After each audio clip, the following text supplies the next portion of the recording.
எவனும் இந்த கேட்டை தாண்டி குதிக்க மாட்டான். எவனோ வந்து துண்டை தூக்கி அப்படியே கலாச மாட்டான். துண்டுக்கு மரியாதை கொடுப்பான்.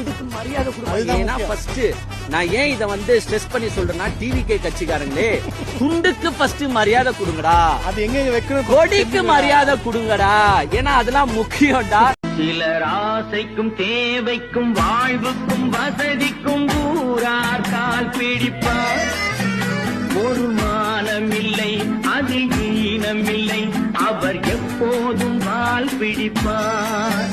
எதிர்காலம் வரும், என் கடமை வரும், இந்த கூட்டத்தின் ஆட்டத்தை ஒழிப்பேன். பொது நீதியிலே புது பாதையிலே வரும் நல்லோர் முகத்திலே வீழ்த்தேன். வரும் நல்லோர் முகத்திலே